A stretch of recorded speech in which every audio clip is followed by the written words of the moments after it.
আজকে পার্শ্ববর্তী দেশ ভারত তাকে আশ্রয় দিয়েছে। সেখান থেকে তিনি আবার এই বাংলাদেশের বিপ্লবকে, সংগঠিত যে বিপ্লব, সেটাকে নস্যাৎ করবার জন্য বিভিন্ন রকম চক্রান্ত শুরু করেছে। এই দেশের মানুষ শেখ হাসিনার যে অপরাধ, এই অপরাধকে খাটো করে দেখে না। তারা মনে করে যে গত 15 বছর ধরে শেখ হাসিনার এই ফ্যাসিবাদী শাসন বাংলাদেশের স্বাধীনতাকে দুর্বল করে দিয়েছে, অগ্রগতি যাত্রাকে ব্যাহত করেছে। আপনারা দেখছেন যে তার শাসনামলে এই জাতিকে সে 18 লাখ কোটি টাকা ঋণে আবদ্ধ করে গেছে।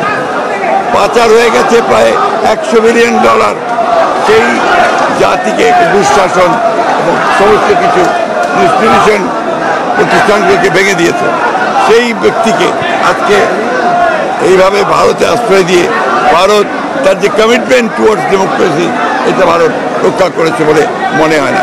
আমাদের তাই আহ্বান থাকবে ভারতের কাছে যে আপনারা তাকে আইনানুগভাবে আইনের কাছে বাংলাদেশের সরকারের কাছে তুলে দেন এবং দেশের মানুষ যে সিদ্ধান্ত দিয়েছে সেই সিদ্ধান্ত হচ্ছে তার বিচার করা, সেই বিচারের সম্মুখীন তাকে হতে দেন।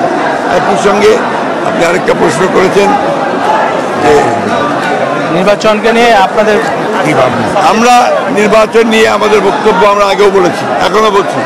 এই সরকার হচ্ছে একটি গণঅভ্যুত্থানের পরে বিপ্লবের মধ্যে দিয়ে এই ইন্টারিম গভর্নমেন্ট, অন্তর্বর্তীকালীন সরকার এসছে। তাদের প্রধান কাজ হচ্ছে নির্বাচন করে জনগণের হাতে, প্রতিনিধির হাতে ক্ষমতা তুলে দেওয়া। তবে আমরা মনে করি যে জঞ্জাল আওয়ামী লীগ সরকার সৃষ্টি করে গেছে, সেটাকে দূর করতে অবশ্যই কিছু সময়ের দরকার। একটা সঠিক সুন্দর নির্বাচন করার জন্য হলেও একটা সময়ের দরকার, যে সময়ে এই নির্বাচন এই নতুন সরকার তারা সেগুলোকে দূর করতে পারবে, সংস্কারগুলো করতে পারবে।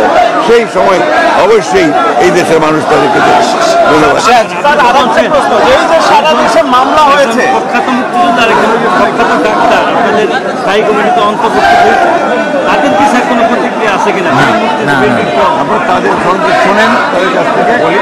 হ্যাঁ, আমি তারপরে ওনারা বলবেন, আমার বলা শেষ। স্যার, সারা দেশে যে মামলা হয়েছে, এই মামলাগুলোর বিচার কাজ শুরু করার ব্যাপারে আপনাদের কোনো ইয়ে আছে? এদের এই সরকারের বয়স কত হয়েছে? 11 দিন। বলেন 11 দিন। 11 দিন 11 দিনে ওরা যা কাজ করেছে সেটা নিঃসন্দেহে প্রশংসার কাজ, এবং settling down, they will definitely do.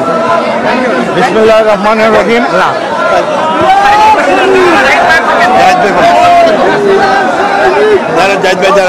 বাংলাদেশের মহান রাষ্ট্রপতি, স্বাধীনতার ঘোষক, জেড ফোর্সের কমান্ডার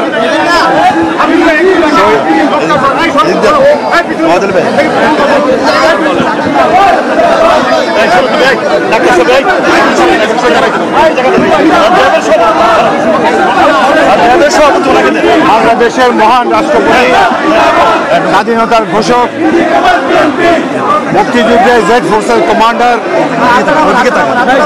জেনারেল জিয়াউর রহমানের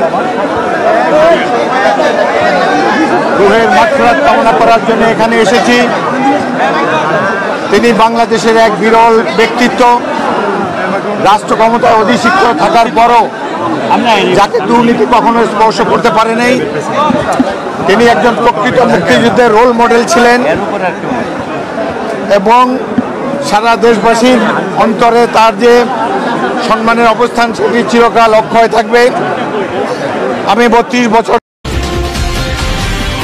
গণ টেলিভিশন, গণমানুষের কথা বলে।